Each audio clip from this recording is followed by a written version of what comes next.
नमस्कार दोस्तों। आज मैं आप लोगों को शब्दावली की सीरीज में लेकर आई हूँ मुहावरे और लोकोक्तियाँ। आज हम मुहावरे का एक सेट करेंगे, तो इसमें आपका 20 से 25 आपके मुहावरे हैं यहाँ पर, जिन्हें हम एक दिन में याद करेंगे। तो शुरू करते हैं हम पहला सेट। यहाँ पे साथ ही साथ मैं आपको बता दूं, अगर आपको ये पीडीएफ चाहिए तो ये पीडीएफ आपको मेरी ऐप पर मिलेगी। आप मेरा ऐप डाउनलोड करिए, निधि एकेडमी ऐप। वहाँ पर आपको ये फ्री ऑफ कॉस्ट मिलेगी, वहाँ से आप इसे डाउनलोड कर सकते हैं। तो चलिए देखते हैं। यहाँ पर हमारे सामने सबसे पहला मुहावरा है अंगारों पर लौटना। अंगारों पर लौटना। देखिए, हम मुहावरा पढ़ने जा रहे हैं। सबसे पहले हमें ना ये बात समझनी है कि मुहावरे होते क्या हैं और किसको कहते हैं हम मुहावरा। तो आपको सबसे पहले इस चीज को समझना है कि मुहावरा जो है वो हम कहते हैं एक वाक्यांश को। यानी ये क्या होता है? एक वाक्यांश होता है, एक ऐसा वाक्यांश जिसका भावार्थ निकलता है। यानी उसका शब्दार्थ ना निकल के उसका क्या निकलता है? भाव निकलता है। उसे हम मुहावरा कहते हैं। तो चलिए, अब आपके एग्जाम, यानी जिनका एग्जाम ऑब्जेक्टिव होने वाला है, उनके एग्जाम में मुहावरे ऐसे सेंटेंस दिया होता है आपका, और ये वाक्य दिया होता है, और इस वाक्य के साथ ही आपको इसका भावार्थ जो होता है वो बताना होता है। डिफरेंट तरीके से, यानी अलग अलग तरीके से आपके एग्जाम में ये यहाँ से क्वेश्चन पूछे जाते हैं। कई बार होता है एक वाक्य प्रयोग आपको दे दिया रहेगा और आपको ऑप्शन में 4 मुहावरे दिए रहेंगे और कहा जाएगा कि इस घटना के लिए हम कौन सा मुहावरा यूज कर सकते हैं। या फिर एक मुहावरा दे दिया रहेगा, उसके 4 भावार्थ दिए होंगे और आपसे पूछा जाएगा कि इनका सही यानी सटीक कौन सा भावार्थ है। तो इस तरह से आपके प्रश्न आते हैं। तो चलिए शुरू करते हैं। सबसे पहले हमारा दिया है अंगारों पर लौटना। तो अंगारों पर लौटने का मतलब ये नहीं होगा, इसका शब्दार्थ ये नहीं होगा कि अंगारा बिछा हुआ है और उस पर आदमी लौट रहा है। नहीं, इसका भावार्थ है ये जो यानी अंगारा बिछा है उस पर लौट रहा है, ये तो एक शब्दार्थ निकलेगा। लेकिन इसका भावार्थ क्या होगा? अंगारा क्या होता है? आग कष्ट देने वाली होती है या खतरनाक होती है। तो हम कह सकते हैं कि अंगारों पर लौटना मतलब खतरनाक कार्य करना, कोई खतरनाक कार्य कर रहा है। तो ये इसका क्या है? भाव है। ठीक है, शब्दार्थ और भावार्थ दोनों में अंतर होता है। तो भावार्थ हम सिर्फ भाव ले रहे हैं कि अंगारों पर लौटना मतलब खतरनाक कार्य करना। जैसे कोई व्यक्ति खतरनाक कार्य कर रहा है तो हम कहते हैं यार वो इंसान अंगारों पर लेट रहा है, यानी खतरनाक काम कर रहा है।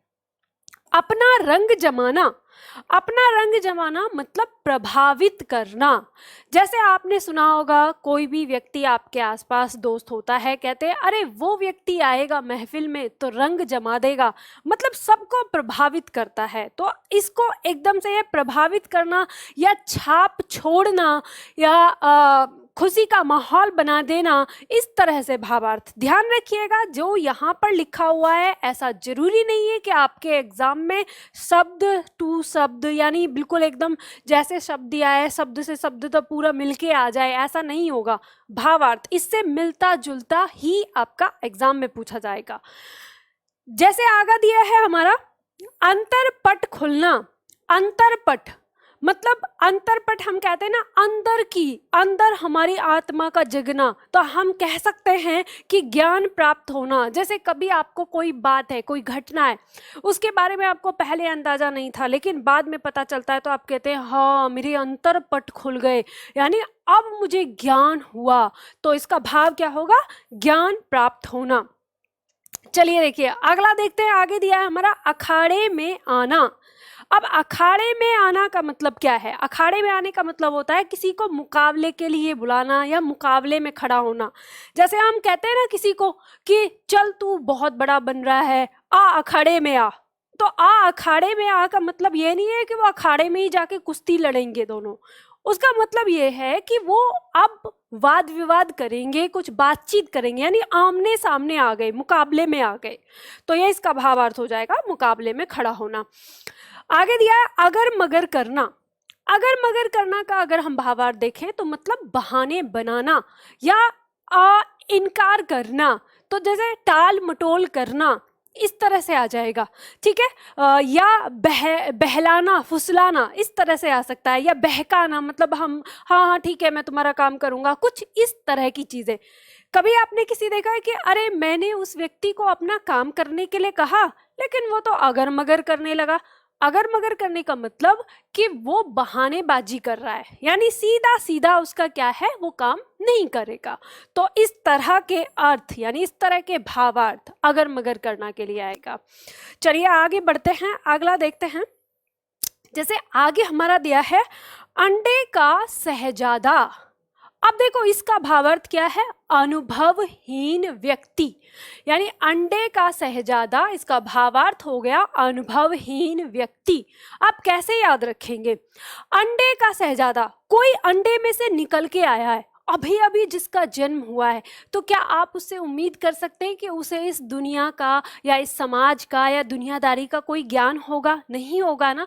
तो उसे कोई ज्ञान नहीं है, यानी क्या है, वो अनुभवहीन है। तो तब कभी हम किसी व्यक्ति के बारे में बोलते हैं, किसी व्यक्ति को अगर आपने देखा कि उसको ज्ञान नहीं है तो आप कहते हैं अरे ये क्या जाने, ये तो अंडे का सहजादा है, मतलब अनुभवहीन है, उसे उस बात का कोई ज्ञान नहीं है। तो इस तरह से हम निकाल सकते हैं इसको, ठीक। अब अकल मारी जाना, अकल मारी जाना, अकल पर पत्थर पड़ना, ये दोनों ही आपके मुहावरे हो जाते हैं, जिसका भावार्थ हो जाएगा बुद्धि भ्रष्ट होना या अकल बाद में आना, या कोई काम मतलब कहते हैं कि किसी चीज का ज्ञान ना होना। आपने कई बार देखा है कि अरे मैं वहां गया था, ऐसा काम हो गया और मुझसे बड़ी गलती हो गई, या मेरी अकल पे पत्थर पड़ गए, या मेरी अकल मारी गई कि मैंने ऐसा काम नहीं किया। तो ऐसा थोड़ी ना होता है कि आपकी अकल खत्म हो गई, मतलब कहने का मतलब है कि उस समय बुद्धि नहीं आई, यानी उस समय आपको क्या करना चाहिए था वो आपके पास ज्ञान नहीं था। तो हम उसको कह देते हैं बुद्धि भ्रष्ट होना, यानी बुद्धि खराब हो जाना। अब बुद्धि भ्रष्ट होना, बुद्धि खराब हो जाना, अकल देर से आना, ये इस तरह के भावार्थ इसके हो जाएंगे। तो आपको भावार्थ समझना है। आगे दिया है अग्नि परीक्षा देना। अब अग्नि परीक्षा देना का मतलब अब ये नहीं होगा जैसे हमने रामायण में देखा कि सीता जी ने अग्नि में से परीक्षा दी है। अग्नि परीक्षा देना मतलब कठिन परिस्थिति में पड़ना, यानी ऐसी परिस्थिति जो बहुत कठिन हो, तो ऐसी स्थिति में पड़ना हम क्या कहते हैं, अग्नि परीक्षा देना। कभी आप किसी ऐसी सिचुएशन में पड़ जाएं जहां पर आपको धर्म संकट वाली स्थिति आ जाए, तो आप कहते हैं ना यार मेरी बड़ी अग्नि परीक्षा चल रही है, मतलब कठिन परिस्थिति में हो आप। चलिए आगे दिया है अकल का दुश्मन। आपने कभी देखा है किसी इंसान को बोलते हैं अकल का दुश्मन, अरे ये तो अकल का दुश्मन है, मतलब मूर्ख होना या बुद्धिहीन होना। हम कह सकते हैं मूर्ख होना, बुद्धिहीन होना। तो ये इन सबका यानी ये भावार्थ होगा किसका, अकल का दुश्मन, ठीक। आगे बढ़ते हैं, अगला दिया है अंधेरे का दीपक। अंधेरे का दीपक मतलब आशा का स्रोत। आपने देखा चारों तरफ से अंधेरा है, वहां एक दीपक है, तो इसका मतलब अंधेरे का दीपक का मतलब ये नहीं होगा। आप इससे अंदाजा लगाएंगे कि ये भावार्थ क्या है, यानी एक ही आशा का स्रोत है। जब हमें किसी चीज से कोई उम्मीद है, कोई आशा है, उसी के बारे में बात कर रहे हैं। तो यहाँ पर अंधेरे का दीपक मतलब आशा का स्रोत। आगा पीछा करना, आगा पीछा करना मतलब अब ये नहीं कि कभी आगे चलना कभी पीछे चलना। आगा पीछा करने का मतलब किसी भी व्यक्ति की चापलूसी करना। जैसे कभी आप बोलते हैं अरे यह व्यक्ति तो उसका आगा पीछा करता रहता है, तो आगा पीछा का मतलब ये नहीं कि उसके आगे पीछे दौड़ रहा है, कहने का मतलब है उसकी चापलूसी कर रहा है। तो चापलूसी भी कैसे होती है, आगे पीछे दौड़ के ही होती है ना। कुछ कुछ चीजें तो एकदम ऐसे निकलती हैं कि हम आराम से पहचान सकते हैं। तो आगा पीछा करना मतलब चापलूसी करना। अगला है आंधी के आम। आंधी के आम ये जो हमारा मुहावरा है, इसका अगर हम भावार्थ देखेंगे तो हम कह सकते हैं कि असामयिक लाभ। असामयिक मतलब यहाँ पे दिया है असामयिक मतलब समय से पहले। समय कब था, जब आम पकते और पकने के बाद टूटते, ये समय था। लेकिन आंधी आई और आंधी में कच्चे आम गिर गए। अब कच्चे आम गिर गए तो अब आप जानते ही हैं, मान लो अगर किसी बाग में आम गिर गए आंधी से, तो माली क्या करता है, वो रोना नहीं रोता, वो क्या करता है, अभी नुकसान तो हुआ है लेकिन वो क्या करता है, उठा के गांव में बेच देता है। लोग उसका अचार बनाने के लिए वो आम खरीद लेते हैं। जो उसको लाभ बाद में होना था वो लाभ उसको पहले हो जाता है। तो हम इसी को कहते हैं, यानी आंधी के आम का मतलब समय से पहले लाभ प्राप्त हो जाना। ये ध्यान रखना है। तभी कहते हैं किसी चीज को कि आपको उम्मीद थी इस लाभ को 2 महीने बाद होने की, लेकिन वो किसी कारण से दूसरे रूप में वो लाभ आपको 2 महीने पहले हो गया, तो उसी के लिए कहते हैं आंधी के आम। आगे बढ़ते हैं। आगे दिया है हमारा आनन फानन में। आपने इसे भी सुना होगा, कहते हैं आनन फानन में मतलब जल्दबाजी में। कहते हैं अरे ये काम मैंने थोड़ा आनन फानन में किया, यानी जल्दबाजी में किया। आगे दिया ईंट से ईंट बजाना। ईंट से ईंट बजाना का भावार्थ होगा बुरी तरह पराजित कर देना, बुरी तरह से हरा देना, या पूरी तरह से हरा देना, पूरी तरह से पराजित कर देना। किसी भी तरीके से आपके एग्जाम में लिखा हुआ आएगा, आपको भावार्थ ये समझना है। अब ईंट से ईंट बजाने का मतलब ये नहीं कि ये एक ईंट ली, दूसरी ईंट ली और बजा दी, ऐसे नहीं, ऐसे नहीं। ईंट से ईंट बजाना मतलब बुरी तरह से हराना, पूरी तरह से हराना, पूरी तरह से परास्त कर देना, आदि आदि। ठीक है, तो ये होगा इसका भावार्थ। आगे बढ़ते हैं। उलट फेर होना। उलट फेर होना मतलब परिवर्तित हो जाना। आपने कोई काम किया या कोई व्यवस्था बनाई, उस व्यवस्था में आपने परिवर्तन कर दिया, तो आप क्या बोलते हैं, अरे ये जो हमने प्लान बनाया था ना उसमें थोड़ा सा उलट फेर किया है, बात करते हैं ना। तो उलट फेर मतलब परिवर्तन होना, परिवर्तन करना। उड़न छू हो जाना। उड़न छू मतलब, अब यहाँ इसके लिए हम क्या लगाएंगे, उड़न छू आपको पता है कोई उड़ गया, ये तो इसका शब्दार्थ होता है, लेकिन भावार्थ आप यहाँ पे क्या लगाएंगे कि कोई संकट देखा और संकट देखकर भाग खड़े होना। तो उड़न छू होना मतलब संकट देखकर भाग जाना या संकट देखकर भाग खड़े होना। इस तरह के आपका भावार्थ लिखा होगा तो आपको समझना है।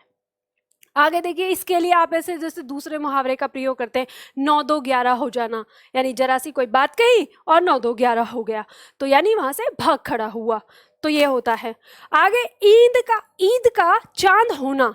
तो ईद का चांद होना मतलब कभी कभी दिखाई देना। अब कभी कभी आपको पता है ईद कब आती है, साल में 2 बार आती है, तो ईद का चांद तो 2 बार ही दिखाई देगा। तो ऐसे ही आपने जैसे कोई लोग आपको बहुत कम दिखाई देते हैं, तो आप उनको कहते हैं कि अरे आप तो बड़े ईद का चांद हो रहे हैं, मतलब ईद का चांद मतलब कभी कभी दिखाई देना। ठीक है, इसके बाद आता है हमारा आसन डोलना। तो आसन डोलना मतलब घबरा जाना, घबरा जाना। अब घबरा जाना मतलब ऐसे नहीं होगा कि मतलब आसन डोलने का मतलब ये नहीं कि आसन है और ये ऐसे ऐसे डोल रहा है। कहने का मतलब है जो व्यक्ति है यानी जो सत्ता में है, अगर उसको अपनी सत्ता का खतरा लग रहा है तो वो उस समय जो घबरा रहा है उसी चीज को कहते हैं आसन डोलना, मतलब घबरा जाना। तो इस तरह से देखते हैं हम। चलिए आगे बढ़ते हैं। आगे हमारा दिया है, नेक्स्ट है आंखें बिछाना। तो आंखें बिछाना मतलब प्रतीक्षा करना, आंखें बिछाना।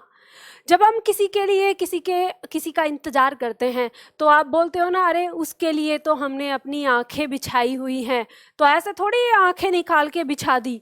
आप क्या होता है, इंतजार करते हैं, प्रतीक्षा करते हैं, यानी इंतजार करना, वेट करना, प्रतीक्षा करना, राह देखना, कुछ भी हो सकता है। यहाँ आपका प्रतीक्षा करने के बाद मतलब इंतजार करना, राह देखना, कुछ भी लिखा हो सकता है। तो आपको भाव समझना है कि आंखें बिछाने का मतलब प्रतीक्षा करना है।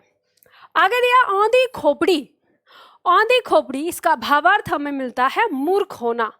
मूर्ख होना, बेवकूफ होना, बुद्धिहीन होना, कुछ भी लिखा रहेगा।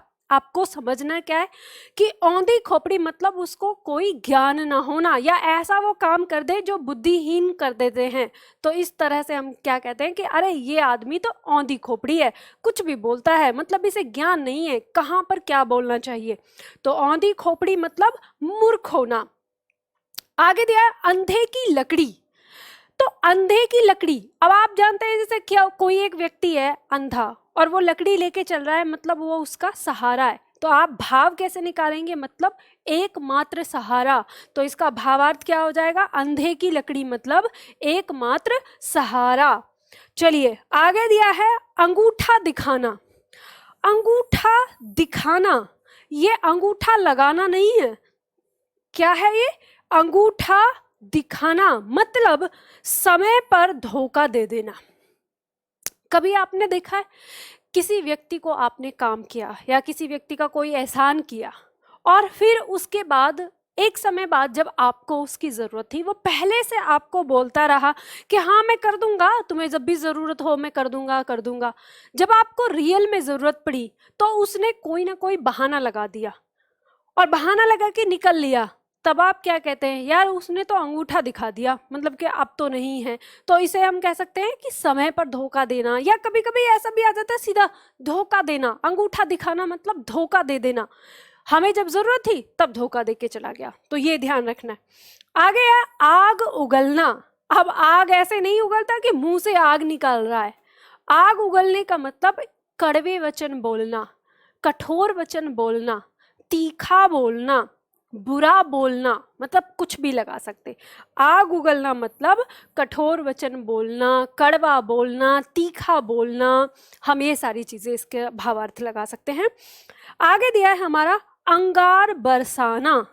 फिर अंगार बरसाना का भी मतलब होता है बहुत अधिक क्रोधित होना, बहुत ज्यादा क्रोध कर देना, तो उसे हम अंगार बरसाना कह सकते हैं। ठीक है, इस तरह से कहते हैं जो कोई बहुत ज्यादा क्रोध होके बात कर रहा है, कह रहे वो तो अंगार बरसा रहा था। ठीक है, तो ये हमें ध्यान देना। आगे दिया है कांटा बोना। कांटा बोना मतलब परेशानी खड़ा करना, किसी को विपत्ति में डाल देना, हम ये कह सकते हैं। तो कांटा बोना मतलब परेशानी खड़ी करना या विपत्ति में डाल देना, उसको संकट में डाल देना, किसी तरह से भी, मतलब कुछ भी लिखा होगा, जरूरी नहीं कि सेम टू सेम हो। चलिए देखिए, तो आपने यहाँ पर देखा, तो एक बार हम इसका जल्दी से फटाफट से अभ्यास करते हैं। यानी हमें यहाँ पर ये पता चलता है कि जो हमारे मुहावरे या हमारी लोकोक्तियाँ जो हैं वो क्या हैं, एक भावार्थ देती हैं, शब्दार्थ नहीं। तो फिर से अभ्यास कर लेते हैं। आज के लिए हमारा जो ये अभ्यास है ये देखते हैं। दिया है अंगारों पर लौटना मतलब खतरनाक कार्य करना, अपना रंग जमाना, प्रभावित करना, अंतरपट खुलना, ज्ञान प्राप्त होना, अखाड़े में आना, मुकाबले में खड़ा होना, अगर मगर करना, बहाने बनाना, अंडे का सहजादा, अनुभवहीन व्यक्ति, अकल मारी जाना, बुद्धि भ्रष्ट होना, अग्नि परीक्षा देना, कठिन परिस्थिति में पड़ना, अकल का दुश्मन, मूर्ख होना या बेवकूफ होना, बुद्धिहीन होना, अंधेरे का दीपक, आशा का स्रोत, आगा पीछा करना, चापलूसी करना, आंधी के आम, असामयिक लाभ प्राप्त होना, आनन फानन में यानी जल्दबाजी में, ईंट से ईंट बजाना, बुरी तरह पराजित कर देना, बुरी तरह हरा देना, उलट फेर होना, परिवर्तित हो जाना, उड़नछू होना, संकट देखकर भाग जाना, ईद का चांद होना, कभी कभी दिखाई देना, आसन डोलना, घबरा जाना, आंखें बिछाना, प्रतीक्षा करना, औंधी खोपड़ी, मूर्ख होना, अंधे की लकड़ी, एकमात्र सहारा, अंगूठा दिखाना, समय पर धोखा देना या धोखा दे देना, आग उगलना, कठोर वचन कहना, अंगार बरसाना, भयंकर क्रोध करना, कांटा बोना, परेशानी खड़ा करना। आपने यहाँ पर ये सारे देखे, तो आज का आपका ये होमवर्क है। मैंने शब्दावली में आपको जो और पीछे भी होमवर्क आपको दिया है वो भी आप कंप्लीट करिएगा। आपके एग्जाम में यहाँ से क्वेश्चन पूछे जाते हैं, तो आपको इसे यहाँ पर कंप्लीट करना है। तो मिलते हैं मुहावरे की फिर नेक्स्ट वीडियो में अगले सेट के साथ।